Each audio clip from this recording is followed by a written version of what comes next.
गुरुकुल की इस व्याख्यान श्रृंखला में आप लोगों का स्वागत है। मैं doctor Pankaj Kumar Mishra, associate professor Sanskrit St Stephen's college, आप लोगों के सामने एक बार फिर से संस्कृत लिंग्विस्टिक्स की चर्चा के लिए उपस्थित हूं। मित्रों, हम लोग बहुरूपीय भाषा को जानने का प्रयास कर रहे हैं और इस भाषा के जानने के क्रम में एक लंबी यात्रा अपनी चली आ रही है और ये यात्रा सतम और केंतुम की समझ तक पहुंच चुकी है।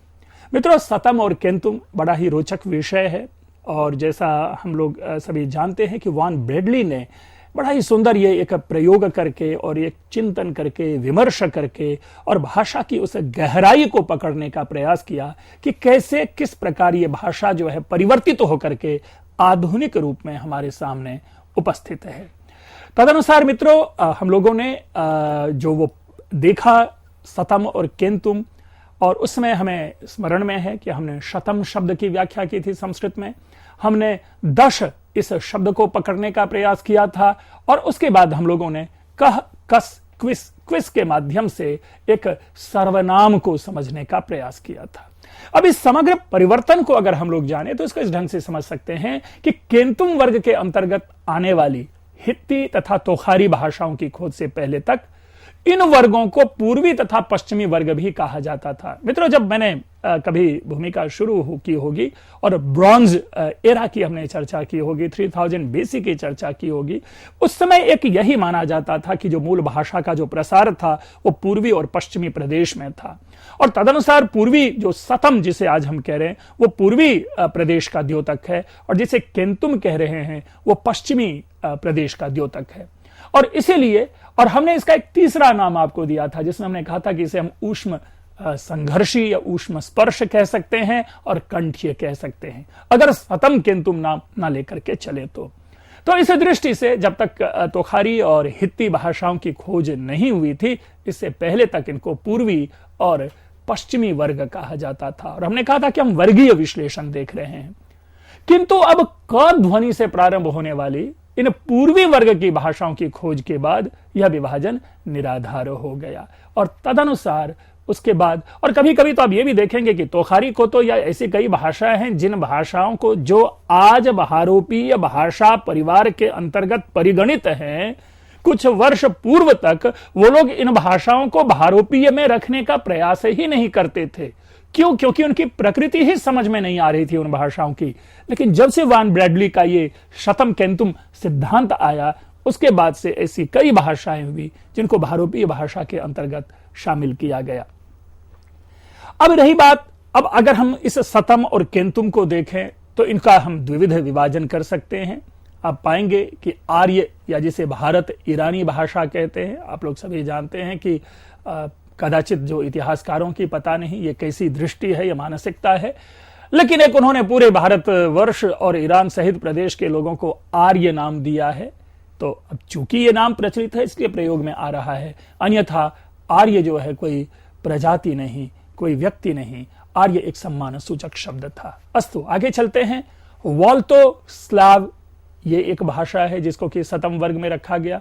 अल्बानियन, अल्बानिया का जो है अल्बनी, अर्मीनियन, अर्मीनिया का जो इनकी जो भाषा है इनको सतम वर्ग में रखा गया। और जब हम सतम वर्ग कहते हैं तो स्पष्ट आपको लगेगा कि अगर यह सतम है तो कहीं ना कहीं एक क्लोज एसोसिएशन हम कह सकते हैं कि संस्कृत के साथ या अवेस्तन के साथ ये बनाते होंगे ये भाषा। दूसरा जो केंतुम वर्ग है उसमें ग्रीक है, लैटिन है, जर्मन है, इटालियन है, केल्टिक है, हित्ती है, तोखारियन है, ये सारी भाषा केंतुम वर्ग में आते हैं।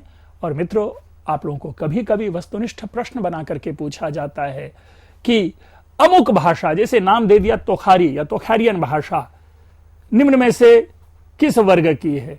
ए सतम, बी केंतुम, सी दे दिया आपको यूरेशियन, डी कुछ और। तो वहां पर हमें इस मानसिकता से, इस सोच से अपने को प्रस्तुत करना होगा कि हम उसका उत्तर सही दें और वहां पर केंतुम ही लिखें।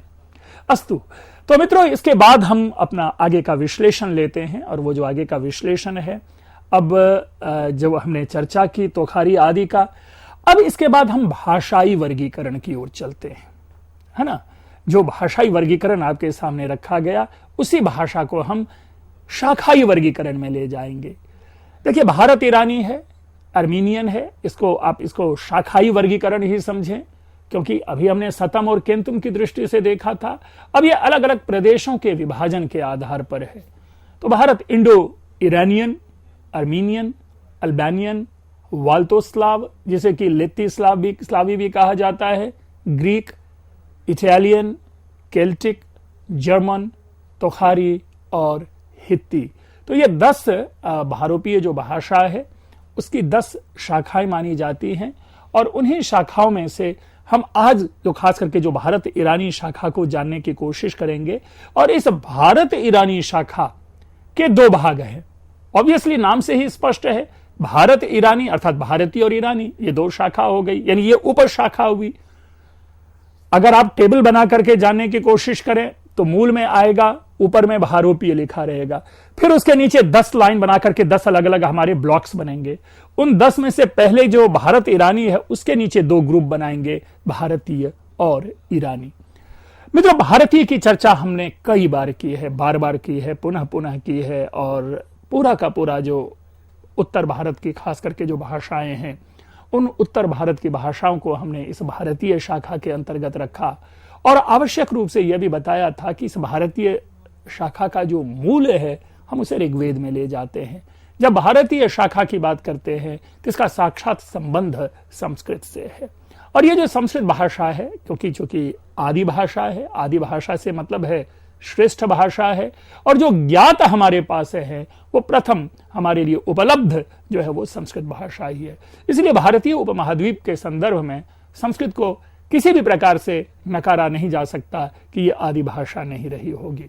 अस्तु, और उन्हीं भाषाओं का प्रभाव रहा कि हम आप सभी जानते हैं कि 8वीं 9वीं शताब्दी के बाद एक साथ कई सारी क्षेत्रीय भाषाओं का उदय होता है, जिसमें कि हिंदी भी है, जिसमें कि बांग्ला भी है, जिसमें कि असमिया भी है, जिसमें कि ओडिया है, जिसमें आपको मैथिली है।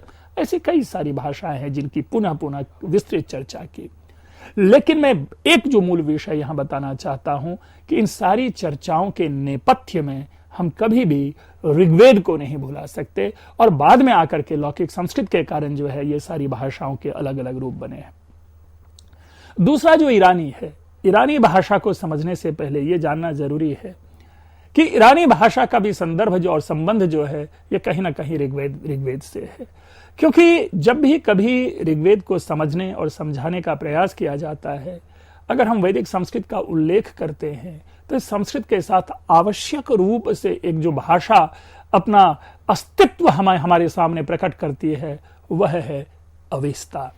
मित्रों, अब देखिए कि ईरानी शाखा को हम लोग जानते हैं कि इस ईरानी शाखा का जो प्राचीनतम रूप है वह रूप अवेस्ता का है। ऐसा माना जाता है 800 BC के काल में ऐसी कुछ चर्चा है कि 800 BC के करीब में ये अवेस्ता की चर्चा आती है। लेकिन पुनः अगर हम 800 BC अवेस्ता के काल को मान के चलते हैं, मित्रों ये 800 BC मेरा दिया हुआ काल नहीं है, जो हिस्टोरियन जो फिक्स करते हैं उस दृष्टि से अवेस्ता की चर्चा हमने की। अगर हम 800 BC देते हैं तो वैदिक संस्कृत के साथ तो इसकी तुलना हो सकती है, लेकिन ऋग्वेद के साथ इसकी तुलना करना फिर गलत हो जाएगा। क्योंकि यदि एक क्षण के लिए हम मैक्स मुलर के ही काल को मान लें ऋग्वेद का 1500 BC, जो कि नहीं है, तो भी हम देखते हैं कि 800 यानी अवेस्ता से 700 ईयर्स बिफोर हम पाते हैं संस्कृत को। इसीलिए यह काल भी जो है अपने आप में, अगर या तो हमें 800 BC को सही मानना पड़ेगा, तब अगर 800 BC को सही मानेंगे तो वहां पर फिर एक दोष हो जाएगा, तब हम इसको एक्सट्रीम वैदिक संस्कृत के निकट नहीं ले जा पाएंगे। और यदि इसको एक्सट्रीम वैदिक संस्कृत के निकट ले जाना चाहते हैं तो फिर हमें 800 ईस्वी से इसको बैक करना पड़ेगा। क्योंकि 800 BC का मतलब हुआ कि ऋग्वेद, यजुर्वेद, सामवेद, अथर्ववेद आदि जो है इनके बहुत बाद, यानी हमारे पास उपनिषद का संस्कृत आ चुका है। और वो उपनिषद कालीन जो संस्कृत है वो अपने आप में क्या है कि एक संक्रमित संस्कृत है। यानी वैदिक संस्कृत एक तरह से अपना स्वरूप परित्याग कर रहा था, और जो लौकिक संस्कृत था वो उदयाभिमुख था, यानी वो राइज पे वो धीरे धीरे लौकिक संस्कृत अपना स्वरूप बनाने लगा था। क्यों?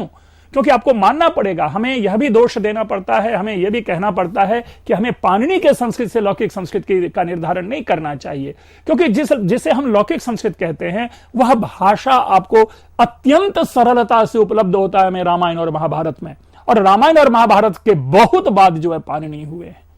ऐसे में ये कालखंड और ये जो इतिहास है ये बड़ा ही घालमेल हमारे सामने उत्पन्न करता है। तो मित्रों, इसीलिए जब भी कभी हम किसी भी विषय को लेकर के काल विषयक चिंतन करते हैं, गणना करते हैं, तो हमें बहुत ही सावधान रहना चाहिए। अस्तु, मूल विषय पर आते हैं, और वह है वैदिक संस्कृत के निकट की बात हम कर रहे थे कि इस अवेस्ता को वैदिक संस्कृत के निकट माना जाता है। पुनः मैं कहूंगा कि वैदिक संस्कृत में किस संस्कृत के निकट?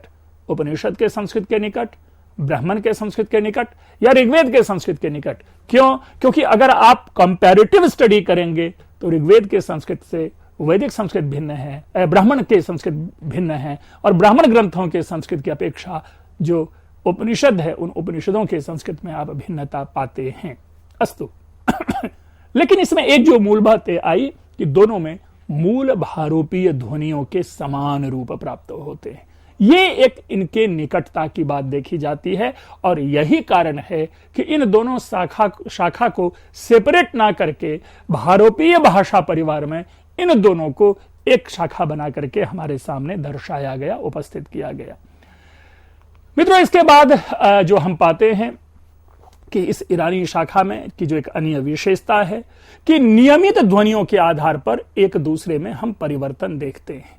अर्थात जो नियमित ध्वनियां हैं, जो ध्वनियां परंपरा से चली आ रही हैं, उनमें हम कहीं कहीं एक दूसरे में परिवर्तन देखते हैं। अब इसको लेकर के क्या है कि इस ईरानी शाखा यानी अवेस्तन जो भाषा है उसका एक प्राचीन रूप भी हमें प्राप्त होता है। वो एक्मीनियन किंग्स हुआ करते थे, जिनका कि क्यूनिफॉर्म लिपि में एक शिलालेख प्राप्त हुआ है। ध्यान रखेंगे, क्यूनिफॉर्म ये लिपि है, इस लिपि में एक शिलालेख प्राप्त हुआ है, और उसी क्यूनिफॉर्म लिपि के शिलालेख से बाद में एक अन्य भाषा विकसित हुई जिसे कि पहलवी कहते हैं। मित्रों, ये पहलवी भाषा हम सारे संस्कृत वालों को ये ज्ञात होती है। क्यों? हम पहलवी भाषा पढ़ना लिखना नहीं जानते, लेकिन प्रायशः हर संस्कृत के व्यक्ति इसका संदर्भ जान रहे होते हैं कि जो पंचतंत्र है उस पंचतंत्र का जो इसी पहलवी भाषा में सर्वप्रथम अनुवाद हुआ था, है ना। और आप लोग सभी जानते हैं कि कलिलक डिमनक जो ये नाम है ये बहुत ही प्रसिद्ध नाम है, और बार बार पूछे भी जाते हैं कि कलिलक डिमनक जो है वो किस मूल ग्रंथ का पहलवी संस्करण है।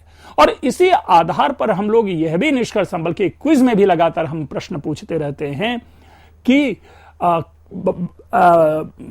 भारत के यानी संस्कृत का किस साहित्य का किसी भी विदेशी भाषा में हमें सबसे पहला अनुवाद प्राप्त होता है। तो कदाचित वह पंचतंत्र है जिसका कि 600 बीसी के अराउंड पहलवी भाषा में अनुवाद किया गया था। तो अस्तु, हमारा यह कहना है कि किसी अवेस्तन का एक फॉर्म है ये, या ईरानी शाखा का एक फॉर्म है, जिसे कि बाद में लगभग 600-700 बीसी के करीब में एक्मीनियन जो किंग्स थे उन्होंने यूनिफॉर्म लिपि में एक शिलालेख लिखवाया था, जिस शिलालेख के लिपि के अभिज्ञान के बाद इस पहलवी भाषा का विकास हुआ।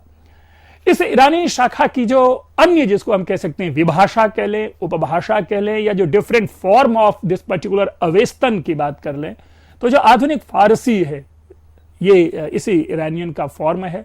पश्तो, हम आप सभी जानते हैं कि पश्तो और बलूची, कुर्दिश जो खुर्द लोग बोलते हैं, ये जो चीजें हैं, ये जो आधुनिक हम पश्चिम भारत के जो पश्चिम के जो प्रदेश हैं उसमें इन भाषाओं का पूरी तरह से हम स्थापना देखते हैं। तो इस रूप में ये ईरानी शाखा है, ईरानी शाखा की भाषा है। ईरानी शाखा की भाषा के ये विविध रूप हैं जिनके मूल में अवेस्ता है। मित्रों, इसके बाद यानी भारत और ईरानी के बाद एक और भाषा है जिसको कि हम अल्बेनियन शाखा कहते हैं। जैसा नाम से ही है, अल्बानिया चर्चा में हम लोगों ने की है। एक एड्रियाटिक सागर है, आद्रियाटिक सागर की परिकल्पना है। इसके पूर्व पहाड़ी प्रदेश में यह अल्बानिया है जहां पर यह भाषा बोली जाती है। कहते हैं इस अल्बानियन भाषा का जो प्राचीन उपभाषा है, अर्थात इस प्राचीन भाषा की ये उपभाषा है कि कौन सी? इलीरी, है ना। ये भी एक भाषा का नाम है, इलीरी। अस्तु, इस अल्बानियन भाषा का प्राचीन लिखित रूप उपलब्ध नहीं है। ठीक है, इसका जो प्रथम साहित्य हमारे पास उपलब्ध होता है वह 14वीं शताब्दी में उपलब्ध होता है। और मित्रों, यह भी जान करके आपको आश्चर्य लगेगा कि 16वीं शताब्दी में इस भाषा में आपको बाइबल का अनुवाद प्राप्त होता है। अर्थात 16वीं शताब्दी में इस भाषा में बाइबल का अनुवाद किया गया है, यह हमारे पास उपलब्ध होता है। 17वीं शताब्दी से पूरी तरह से साहित्यिक विकास जो है अल्बानिया का पूरी तरह से हम पाते हैं, डेवलप फॉर्म में पाते हैं। तो अस्तु हमने 3 कालखंड आपके सामने नाम लिया, जिसमें 14वीं की चर्चा की, 16वीं की चर्चा की और 17वीं की चर्चा की। अब अगर हम इसी को क्रमिक भाषाई विज्ञान के विकास में देखें कि अर्थात जैसे अभी हमने ईरानियन को देखा, एक डेवलपमेंट देखा हमने अवेस्ता, पहलवी, पश्तो, फारसी, बलूची, खुर्द, इन सारी भाषाओं का एक हमने विकास देखा। लेकिन जो अल्बानियन है ना, इसमें भाषाई विकास के ज्ञान के संबंध में बड़ी न्यूनता है। इसका कोई इतिहास, कोई ऐतिहासिक कालक्रम प्राप्त नहीं होता। उसके बाद जो ग्रीक, स्लाव और टर्की, चूंकि ये इनके इर्द गिर्द यानी चारों तरफ अगर इसके आप देखें, जो एरिया देखें, तो ये कंट्रीज या ये एरिया इस अल्बानिया को टच करता है। इसीलिए जो अल्बानियन लैंग्वेज है, इस लैंग्वेज में ग्रीक, स्लाव और टर्की के संपर्क में आने के कारण आप पाएंगे कि इन भाषाओं का प्रभाव है।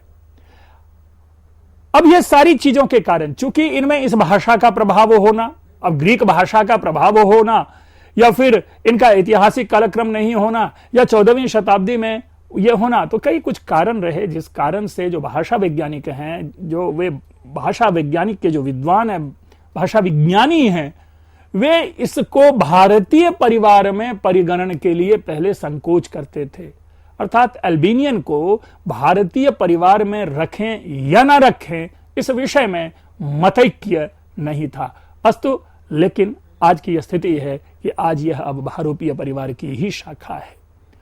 इसके बाद अर्मीनियन, ये एक ब्रांच है, और अर्मीनियन के बारे में यही है कि इसकी एक पूरी विस्तृत शाखा पाई जाती है, और आप पाएंगे कि ये अल्बानियन की अपेक्षा बहुत अधिक, मतलब अधिक प्राचीन सामग्री इसमें उपलब्ध होती है।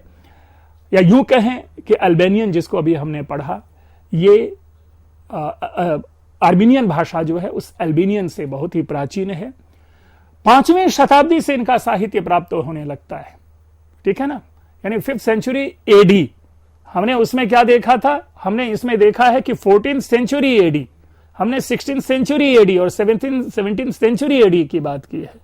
लेकिन यहां पर हम क्या देखते हैं कि 5th सेंचुरी एडी से इनमें लिटरेचर मिलने शुरू हो जाते हैं। तो स्वाभाविक है कि अगर 1500 वर्षों का इतिहास है, तो भाषाई दृष्टि से, साहित्य की दृष्टि से यह भाषा अत्यधिक विकसित रही होगी। इसीलिए देखिए, जो तीसरा बिंदु है, क्या कह रहे हैं कि इसका भाषाई विकास जो है वो हम अधिक स्पष्ट पाते हैं। अर्थात अन्य भाषाओं की तुलना में जिन भाषाओं का विकास पूरी तरह से, जिनका इतिहास हमें नहीं प्राप्त है, जिनके विकास का कालक्रम हमें नहीं ज्ञात है, उन भाषाओं की तुलना में इसका भाषाई विकास जो है वो सर्वाधिक स्पष्ट है। इसमें भी जो ईरानी शब्द है, जो ईरानी शब्द, अब ईरानी शब्द कहना बड़ा मुश्किल है, क्योंकि ईरानी का मतलब अवेस्ता हो गया, अवेस्ता से संबद्ध होने के कारण फारसी हो गया। तो लेकिन जो ईरानी शाखा की जो भाषा है, उन भाषाओं के शब्द जो हैं ये प्रचुर रूप से इस अर्मीनियन में हमें प्राप्त होते हैं। इनकी जो आधुनिक बोली है, जैसे आज हमने अभी बोली की चर्चा की थी, या भोजपुरी या अन्य भाषाओं की जब हम चर्चा करते हैं तो उसे हिंदी की बोली कहते हैं, तो उसी प्रकार अर्मेनियन भाषा की जो बोली है वो स्तंबुल है। मित्रों, आप लोगों ने नाम सुना होगा इस्तांबुल, है ना? आपने नाम ये जरूर सुना होगा इस्तांबुल, ये टर्की में या ये है। तो आधुनिक बोली जो है इसको स्तंबुल कहा जाता है। कुस्तुनतुनिया और ब्लैक सागर, जो ब्लैक सी है, आप लोग सभी जानते होंगे, कृष्ण सागर हिंदी में कहते हैं ब्लैक सी, इस प्रदेश में ये जो स्तंबुल बोली है, ये बोली जाती है। और आश्चर्य यह है कि उस प्रदेश में जो पौरोहित्य कर्म है, जो कर्मकांड है, आजकल जिसे हम अपने क्षेत्र में अपने यहां कहते हैं भाई उपनयन संस्कार, विवाह संस्कार आदि, जो हमारे संस्कार में जिनमें पुरोहितों की आवश्यकता होती है, जो रिचुअल्स होते हैं, जो पारलौकिक क्रियाएं होती है, जिनका संबंध धर्म से होता है, उन कार्यों में आज भी इस भाषा का प्रयोग उस प्रदेश में होता है। तो ये आर्मीनियन शाखा की चर्चा रही। मित्रों, इसके साथ ही हम जो मूल एक बार फिर से अपनी बातों को ये रखें कि जो हम लोगों ने जब भारोपीय की चर्चा प्रारंभ की है, तो उस भारोपीय को लेकर के नामकरण को भी लेकर के कई विषय आते हैं, जिनमें इसका नामकरण कैसे किया जाए, क्यों किया जाए, तो उसको भी आपके सामने यहाँ हमने उपस्थित किया है कि कई प्रकार से इसके नाम रखे गए थे। कभी इसको भारत जर्मनी कह के आर्य परिवार नाम दिया गया, भारत यूरोपीय कह के भारोपीय परिवार नाम दिया गया, और भारतीय संदर्भ में अगर आप देखें तो इसको भारतीय आर्य भाषा भी कहा जाता है, इंडो आर्यन लैंग्वेज कहा जाता है। लेकिन ये सारे जो नामकरण है, इन नामकरणों में भी हम देखते हैं कि क्या रीजन रहा है। इसमें जो वक्ताओं का स्थानांतरण, जो माइग्रेशन ऑफ जो स्पीकर्स से है, जैसा कि हमने शुरू में ही लिया था मूल भाषा। मूल भाषा एक जगह बोलते थे और अलग अलग प्रदेश में बोलने लोग शिफ्ट होते गए, चलते चले गए। लेकिन एक प्रश्न यहां पर फिर उत्पन्न होता है, और वह प्रश्न यह है कि अगर एक क्षण के लिए हम मान लें कि उस मूल भाषा का केंद्र अगर मध्य एशिया है, या अगर मैं कहूं कि अगर वो भारतीय उपमहाद्वीप है, तो एक प्रश्न उत्पन्न होता है क्या कि पूरे इस ग्लोब में, पूरे इस यूनिवर्स में किसी एक क्षेत्र विशेष में ही लोग होंगे जिन्होंने बोली बोलना प्रारंभ किया होगा। मैं मूल भाषा के उस विषय की संकल्पना की ओर चलता हूं, जबकि मैं ये मानता हूं कि एक ही मूल भाषा रही होगी, लेकिन फिर भी उसमें एक पूर्व पक्ष बनता है कि क्या पूरे के पूरे इस पृथ्वी पर किसी एक ही क्षेत्र में लोग एक साथ रहे होंगे, या इस पृथ्वी पर कुछ लोग यहां एक साथ रह रहे होंगे, किसी अन्य प्रदेश में एक साथ रह रहे होंगे, किसी अन्य प्रदेश में एक साथ रह रहे होंगे। तब तो मूल भाषा की संकल्पना जो है वो ढह जाएगी, क्योंकि अलग अलग देश में रहने वाले, अलग अलग प्रदेश में रहने वाले उस काल में अलग अलग जगह के लोग अलग अलग भाषा बोलते होंगे। इस प्रकार अगर तीन ही प्रदेश में, तीन डिफरेंट जगह पे अगर तीन लोग रह रहे हैं, तो तीनों की भाषा में विविधता होगी। हां, यह सत्य जरूर है कि अगर यह आवश्यक रूप से मान लें कि सर्वप्रथम मानव अगर पश्चिम एशिया में हुए या भारतीय उपमहाद्वीप में हुए और वो माइग्रेट करके अलग अलग गए, तब जो मूल भाषा की संकल्पना है उसको बल मिलता है, अन्यथा बल नहीं मिलेगा। इसलिए अभी भी कई सारे ऐसे विश्लेषण हैं भाषा वैज्ञानिकों के समक्ष, अभी कई ऐसी चुनौतियां हैं जिनमें कि निष्कर्ष पर नहीं पहुंचा जा सकता। हां, हम ध्वनिगत निष्कर्ष भाषाओं के कंपैरिजन के साथ बना सकते हैं, लेकिन मूल भाषा के निर्णय को लेकर के, मूल भाषा से निकलने वाली अन्य भाषाओं के विषय में चिंतन को लेकर के आज भी इसमें बहुत सारी चीजों की अपेक्षा है। और तभी देखेंगे जो दूसरा जो हमने लिखा कि देश काल एवं अन्य संपर्कों से, अब ये जो नामकरण हुआ देश काल और अन्य के संपर्कों से, हमें इसे समझना चाहिए कि ये देश काल अन्य क्या। मैंने बार बार कहा है कि जो देश होता है, जो प्रादेशिक भिन्नता होती है, अगर हम भारतवर्ष के ही लोगों की भाषाओं को लेकर के यहां के वोकल कॉर्ड का विश्लेषण करें, कोई व्यक्ति कैसे बोलते हैं, अगर उसका केवल आकलन करें, तो यहीं पर कई प्रकार की विविधता उत्पन्न हो जाती है हमारे सामने। अब देखें कि अगर उत्तर प्रदेश, बिहार या दिल्ली के लोग रहते हुए अगर एक हिंदी बोलते हैं, उनके उच्चारण एक समान देखी जाती है, लेकिन वहीं जब हम जाते देखते हैं दूसरे प्रदेश चले जाते हैं, चाहे वो राजस्थान हो, पंजाब हो, हरियाणा हो, पश्चिम बंगाल हो, तो वहां के लोगों के जो जो जो ध्वनि उच्चारण के जो तंत्र हैं उनमें परिवर्तन देखा जाता है। इसी प्रकार अगर हम साउथ इंडिया चले जाते हैं तो वहां पर भी आप देखेंगे कि उनकी जो भाषा है, उनमें जो चीजें हैं, वो ध्वनियां जो है वो ध्वनियां काफी स्ट्रांग बन के निकलती है। कहीं उत्तर प्रदेश की ध्वनियां अगर सॉफ्ट है तो साउथ की अगर हम देखते हैं तो वहां पर स्ट्रांग बन के निकल कर आती है। अब ये सारे परिवर्तन मिल करके ही इस प्रकार की विविधता हमारे सामने उत्पन्न करते हैं। इसीलिए हमने देखिए क्या कहा कि वक्ताओं का स्थानांतरण, देश काल एवं अन्य संपर्क। अब अन्य संपर्क की भी हमने चर्चा की है। बहुत अच्छी तरह से इसकी व्याख्या दी है कि हम अगर किसी प्रदेश में जाते हैं, आप देखिए जो सामान्य ही है, अगर दिल्ली में आते हैं व्यक्ति तो वो बोलना शुरू हो जाते हैं कि आप खाओगे, आप लोगे, आप जाओगे, जबकि ये पूरी तरह से अशुद्ध हिंदी है। इस तरह की हिंदी नहीं बोली जाती, क्योंकि आप आदर्शसूचक है, वो तुम का रिप्लेसमेंट नहीं हो सकता। तुम जाओगे, तुम खाओगे, तुम पियोगे, ये तो फिर भी समझ में आ रहा है, लेकिन आप जाओगे, आप खाओगे, ये तो पूरी तरह से व्याकरण की दृष्टि से गलत है। लेकिन ये जानते हुए कि गलत है, हम उसको अपने व्यवहार में ले आते हैं और जहां भी सामान्य बोलचाल की भाषा में इसका प्रयोग कर देते हैं। जबकि सामान्य रूप क्या है, जो दूसरे प्रदेश में आप जाएंगे तो पाएंगे कि वहां बोलते हैं आप जाएंगे, आप खाएंगे, आप पिएंगे, अर्थात वहां पर आदर है, वो अपने से श्रेष्ठता का रूप दे रहा है। तो जो अन्य संपर्क है, अर्थात एक प्रदेश से आकर के दूसरे प्रदेश के रूप को हमने ग्रहण किया और हमें वो भाषा में आप विकृति कह दे या भाषा में संस्कृति कह दे, हम दोनों रूपों को पाते हैं। भाषा का अब संस्कृतिकरण भी हो रहा है या भाषा का पाश्चात्यकरण भी हो रहा है, यानी यहां पाश्चात्यकरण का मतलब है भाषा में पिछड़ना। तो ये दोनों रूप हो रहे हैं। इसलिए कोई भी भाषा है, किसी भी भाषा, जो ये नामकरण हो या उसमें परिवर्तन हो, जिस परिवर्तन की चर्चा भी हमने की थी, इस परिवर्तन के नेपथ्य में जो सबसे बड़ा कारक है, वो कारक है वक्ताओं का स्थानांतरण, वक्ताओं का देश भिन्नता, वक्ताओं की काल भिन्नता और वक्ताओं के द्वारा अन्य प्रदेश के लोगों के संपर्क से होने के कारण जो है हम इस प्रकार की भाषाओं में परिवर्तन पाते हैं। मित्रों, इसके साथ भी आगे अभी हमने आज 3 शाखा का सविशेष वर्गीकरण किया और उसमें होने वाले परिवर्तन की ओर हमने इशारा किया कि कैसे ये पूर्व और पश्चिम का परिवर्तन है, कैसे ऊष्म, कंठ्य और स्पर्श का परिवर्तन है। हम अन्य शाखाओं की भी चर्चा लाएंगे और उसके साथ एक जो सबसे महत्वपूर्ण विषय होगा वह होगा संस्कृत और अवेस्ता की तुलना, जिसे हम आगे के अपने श्रृंखला में आपके सामने लेकर के उपस्थित होंगे।